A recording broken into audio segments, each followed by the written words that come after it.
Here we are once again, ladies and gentlemen, to take a look back at the Dragon Age series. More specifically today, Dragon Age Origins. So, for those of you who don't know, these videos I'm going to play 30 minutes to an hour at a time and kind of talk to you about what I see and what I feel when it comes to the Dragon Age games. So, here I am. I'm playing as a elven mage. I just got done with the harrowing. I talked to Jowan. Jowan said that Irving was looking for me. He desired to talk to me.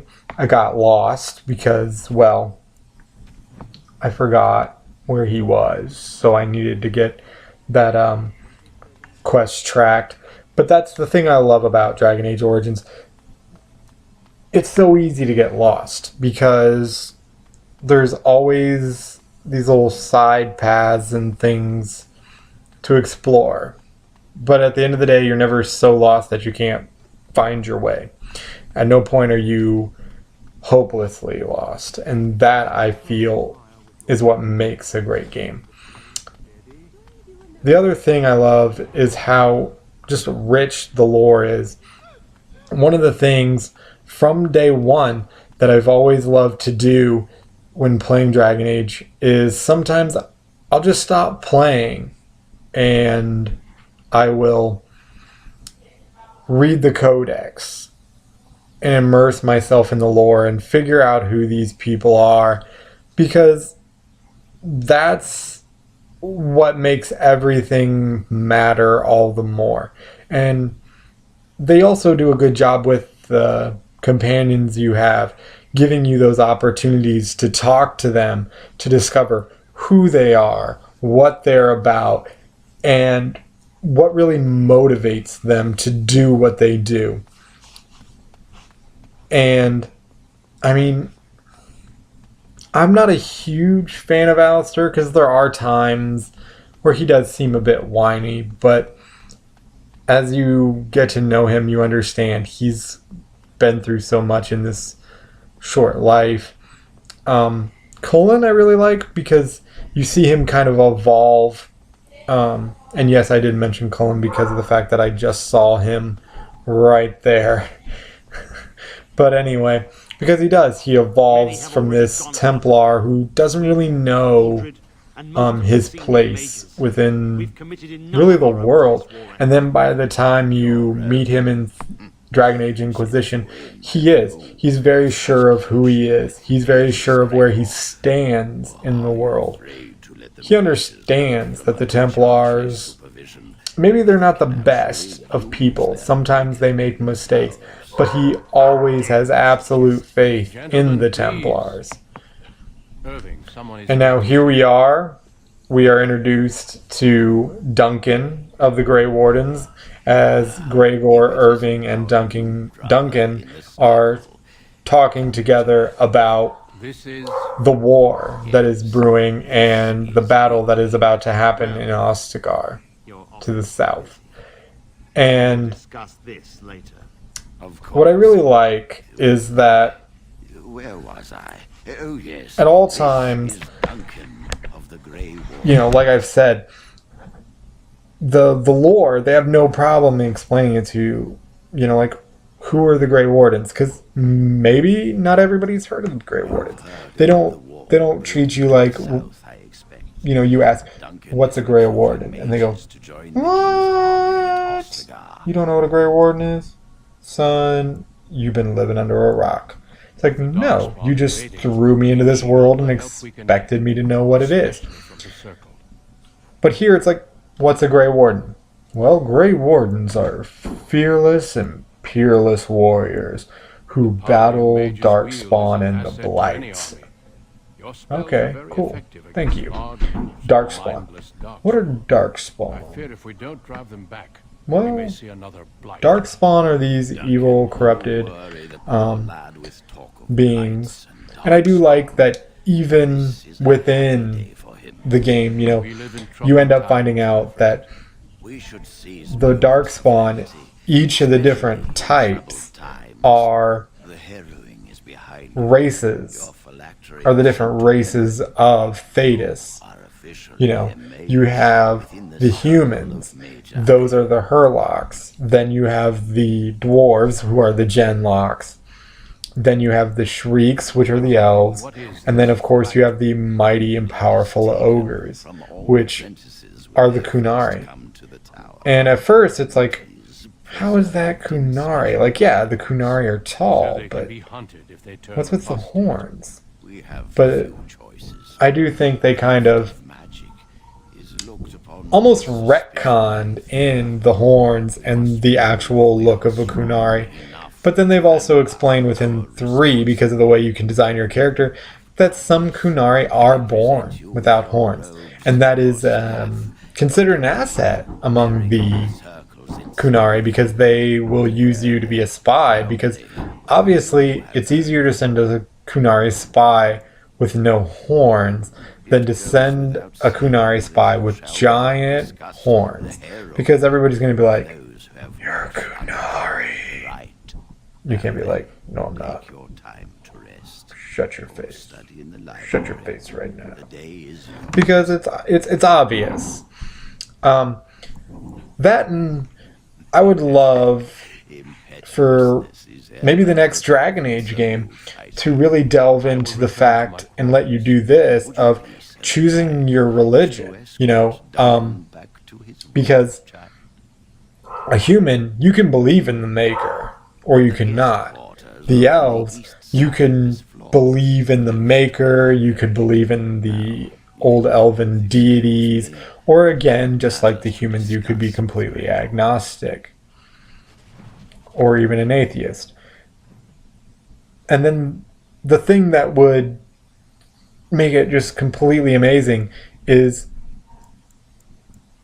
yes, have the Kunari themselves be a race that is playable, but allow even the humans, the elves, the dwarves, all the races, allow them to identify themselves as Kunari.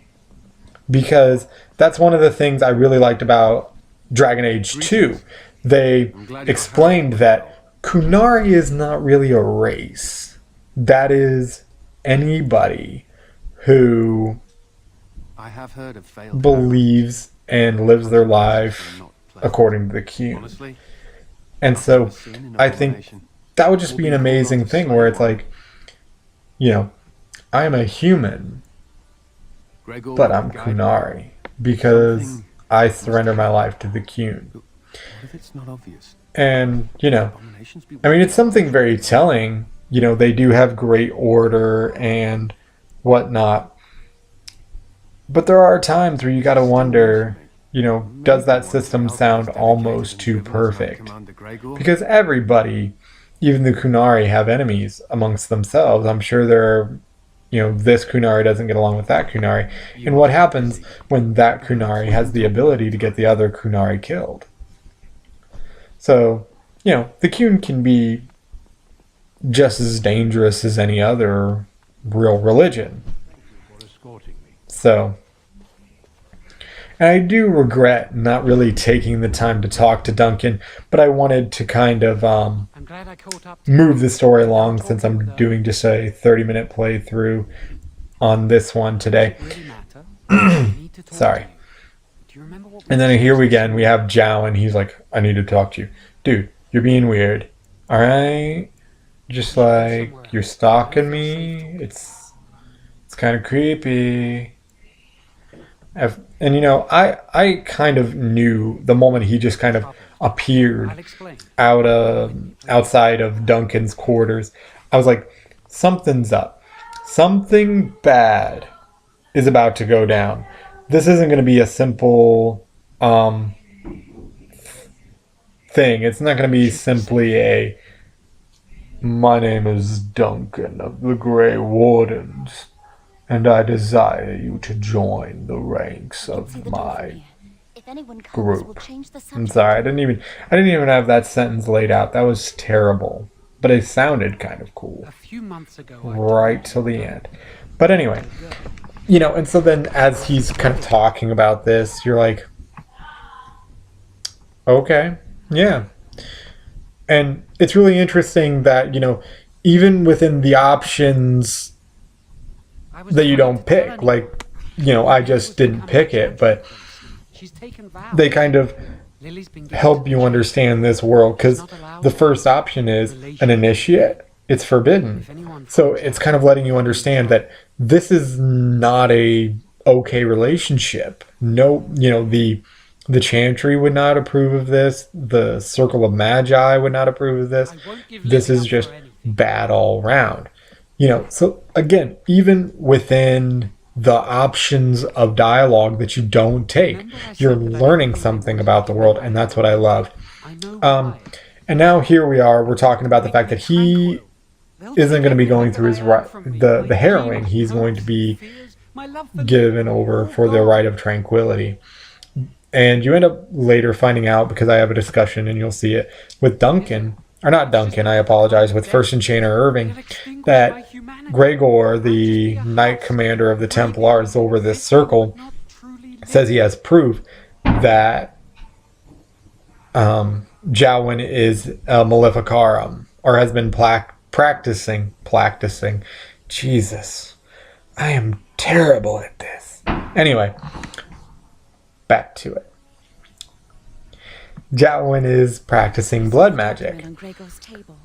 And, just from the name of that, you're like, well, that can't be good. And just the fact that, the other name for a blood mage is a Maleficarum, if anybody has a basic understanding of English, mal is always something bad. Malware, maleficent, malcontent. So you immediately go, okay, Maleficarum, that's probably not something good.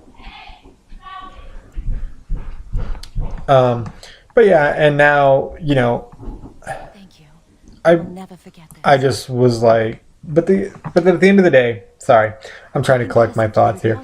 The Rite of Tranquility, that is to me one of these, I understand why they do it, but at the same time, I just feel there are better options, because essentially the Rite of Tranquility separates a mage from his abilities. He becomes completely emotionless. He's an emotionless Bill Stein. Not that that's a problem to me. I love the way Bill Stein talks. It's very funny, especially when he says certain things. But anyway, and it's the idea of, is that okay? Because here you are, yes, this person is doing something that is deemed illegal or inappropriate by the Chantry and the Templar rule. But should you really be allowed to strip him of who he is? And within the lore of the game, do I have a better option? No, I really don't. I don't know if there's anything better, because the only other option I can think of would be killing them outright. And at that point, now, just like the Rite of Tranquility, you're giving no chance of rehabilitation. But at the same time, I understand it's very dangerous to pitch the idea that, oh, well, you've been caught, and we have proof that you have been practicing blood magic, so now we're going to imprison you and rehabilitate you. Okay, well, then you have the risk that they're going to pretend to be reformed. They're going to then go through the harrowing, and they just, once they're now no longer really being as scrutinized as heavily, then they go back to those ways. So I understand it is the Templar saying, we see no better nor no safer option, because what are you going to do? These people are already powerful enough as it is. They can throw fireballs, they can freeze you, they can do so much to you. I don't know what you need it for. And there's little you can do to really protect yourself. And then throw on top of that, they are practicing forbidden arts. I mean, what do you do at that point? Because you're already suspicious of them and don't trust them, because they have been cursed, so to speak, with magic. And it's like, There are just what do you do at that point? And I mean, to be honest, I don't know. I think that at this point they are doing I just have the best that they can with the tools that they have. checking in. And I mean, who knows? Maybe, you know, because again, kind of spoiling things later on in the series, you find out that there may be a way to reverse the Rite of Tranquility. I hate the musty smell. And who knows? Maybe that could be something to be explored. You know, like, hey, maybe make the Rite of Tranquility not a life sentence. Maybe be like, you have been found guilty of practicing blood magic. You are hereby sentenced to X number of years as a tranquil. And then it's like, yeah, now this person is tranquil for 5, 10, maybe 15 years. Who knows? But again, I don't know what would happen when you reverse that Rite of Tranquility. Would it put them back in that mindset where they were already practicing the magic that was deemed inappropriate and illegal? Who knows? But I mean, you just never know with these things. So, and that's one of those things I love about this game. Like right now, here I am sitting here talking to you guys, having a moral discussion on the morality and the ethics of the Rite of Tranquility to something that doesn't really exist within our world. You know, and that's how you know, like, the lore is so good, the character is so good, that you're willing to sit there and talk to your friends and anybody about stuff within a game that doesn't really affect real life. Because at the end of the day, I don't think there's anything other than like lobotomies. But then again, like, we haven't practiced lobotomies in years, or forced lobotomies, you know. So there's nothing really in the real world that equates to that in this day and age. But anyway, here I am. I'm doing a favor. I told Lily, you know, and them that they had my word I wouldn't tell anybody, but I knew immediately I was going to go to Irving because it's like, you know,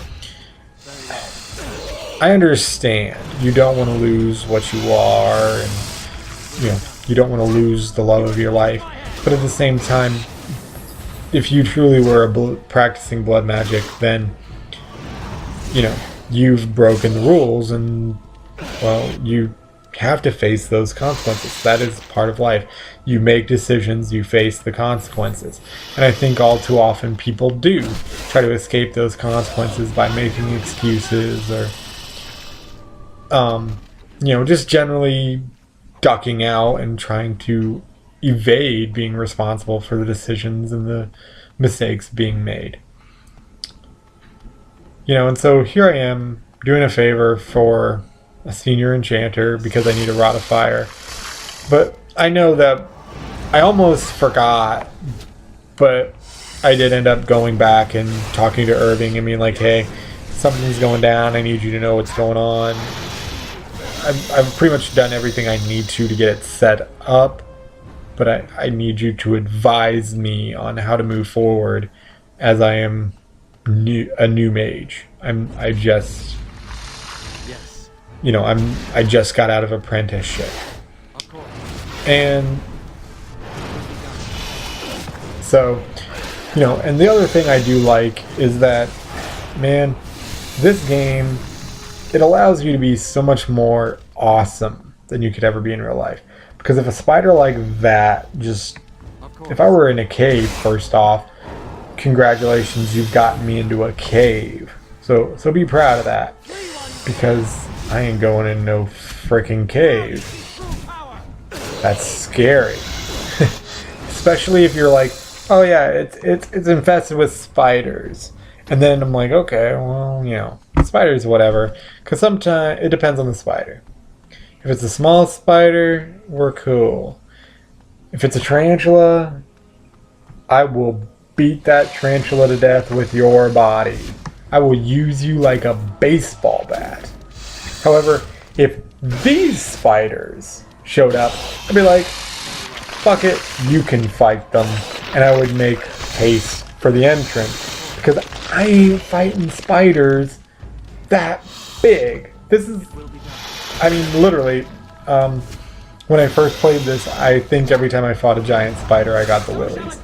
Because it's just like, God, that's like a giant spider.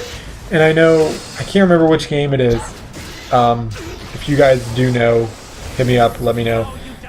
You know, I was like, which game is it that someone says, maybe the tiny ones aren't the normal ones. Maybe they're meant to be that big. And I'm going to say, no, screw you, buddy. Because guess what?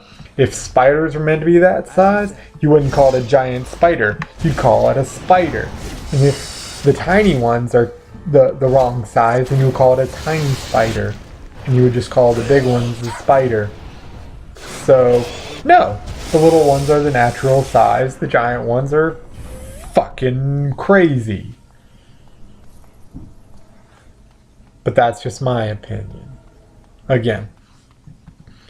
You know, and so, you know, as we play through the Dragon Age series, I do encourage you guys to kind of talk to me, because I do want to have an open dialogue with you guys, because that's what it's about. I want you guys to tell me, you know, where were you at when you first played, you know, Dragon Age Origins, or heck, maybe you didn't play Dragon Age Origins. Maybe you started with Dragon Age 2, or maybe even Dragon Age Inquisition.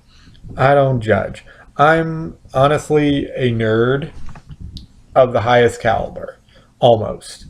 You know, I've kind of revolved my life heavily around games because it's what a lot of my friends did, and I just enjoyed the stories being told, you know, because I didn't need to be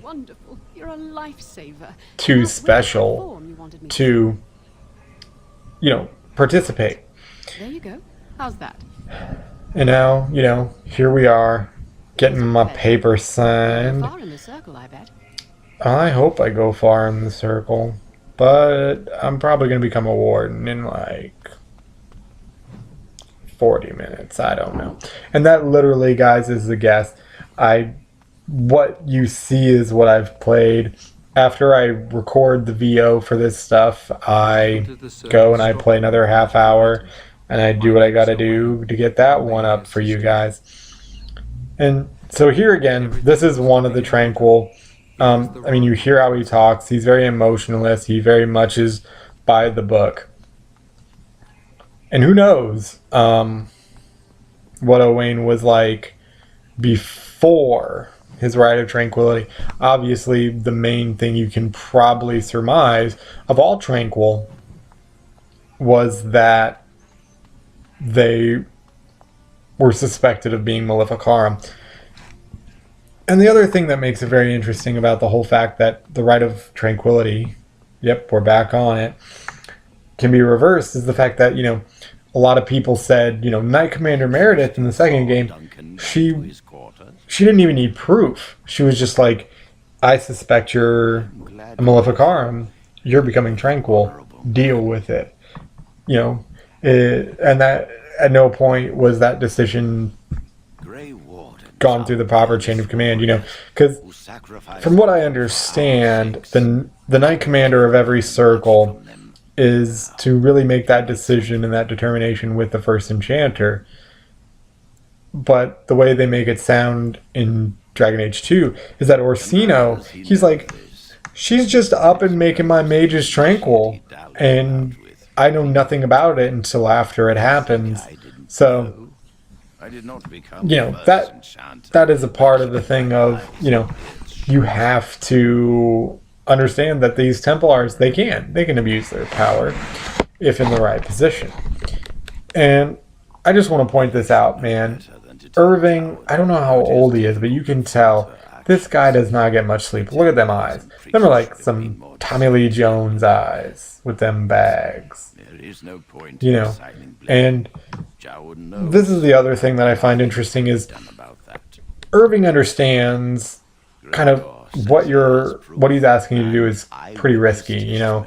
because something could go wrong. Practicing blood But it's like he does feel what he is doing is right, because things might be while he understands that, okay, Jowen, there's proof that Jowen will happen. has been practicing blood magic,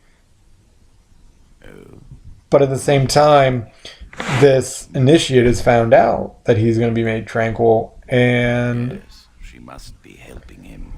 if No more we just go straight to Gregor before going anything. to the repository to destroy Jowen's phylactery, well, she's going to get away scot-free. They're going to believe that she was framed. So, and I mean, even once she is kind of caught in the act of assisting this blood mage, they mention, well, she's not under this, I can tell she's not under the sway of a blood mage. And the Templars. So right there, they were wanting to be like, no. This is all Jowen's doing. Jowen has manipulated her mind and has her magically under his power, because our initiates would never do this. And I mean, I understand. Everybody's always out to protect their own. She is also You know, breaking every that's how vow she people ever are. took. You know, this is my man. You know, these are my guys. I'm gonna do what it takes to make sure that they come out the other side, In the act. you know, unscathed. If you want to survive, you must You know, learn the rules. And you know, here he is. He's saying, look, you know, Sacrifices are necessary. sometimes sacrifices are necessary. But Lily must also And you know, again, here he is. He's explaining that, you know, Lily should face consequences too, because she's given Jowen they trust you.